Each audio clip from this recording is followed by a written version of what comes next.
ଗୃହର କେଉଁ ଦିଗରେ କେଉଁ ବୃକ୍ଷ ରହିଲେ ଶୁଭ? ଆପଣ ଦେବ ମନ୍ଦିରକୁ ଗଲେ ମନରେ ଧର୍ମ ଭାବ ଉତ୍ପନ୍ନ ହୁଏ। ବେଶ୍ୟାଳୟକୁ ଗଲେ ମନରେ କୁଭାବାପନ୍ନ ହୁଅନ୍ତି। ସେମିତି ବାସଗୃହ ନିକଟରେ ତାଳ, ତେନ୍ତୁଳି, ଉଦୁମ୍ବର, ଶାଲମଳି, ବଟ ଓ ବାଉଁଶ ବୃକ୍ଷ ଥିଲେ ଗୃହର ଉନ୍ନତି ହୋଇନଥାଏ। ଗୃହକର୍ତ୍ତା ଓ ଗୃହର ଅନ୍ୟ ସଦସ୍ୟମାନେ ନାନା ସମୟରେ ନାନା ସମସ୍ୟାର ସମ୍ମୁଖୀନ ହୋଇଥାନ୍ତି।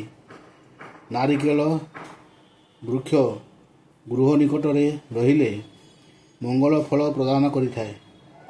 ଗୃହର ଦକ୍ଷିଣ ପଶ୍ଚିମ ଦିଗ ଓ ଉତ୍ତର ପୂର୍ବ କୋଣରେ ଗୁଆ ଗଛ ଲଗାଇଲେ ଅତ୍ୟନ୍ତ ଶୁଭ।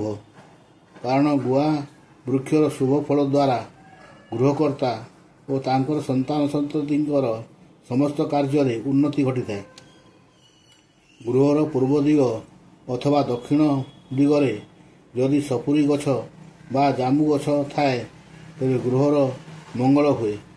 ଏହାଦ୍ୱାରା ଗୃହକର୍ତ୍ତାର ଆତ୍ମୀୟ ଓ ବନ୍ଧୁଙ୍କ କ୍ଷେତ୍ରରେ ବେଶ୍ ଆତ୍ମୀୟତା ବୃଦ୍ଧି ହୁଏ ଓ ବନ୍ଧୁ ସମ୍ପର୍କରେ ଉନ୍ନତି ଘଟିଥାଏ।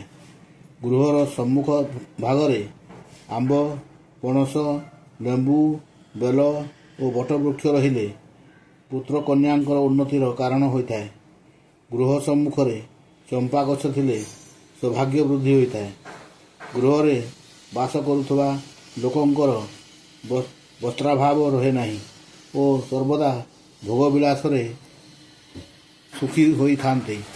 ଉତ୍ତର ଦିଗଠାରୁ ଆରମ୍ଭ କରି 7 ଗୋଟି ଦିଗରେ ନାରିକେଳ, ଗୁଆକ, ଅଶୋକ, ବକୁଳ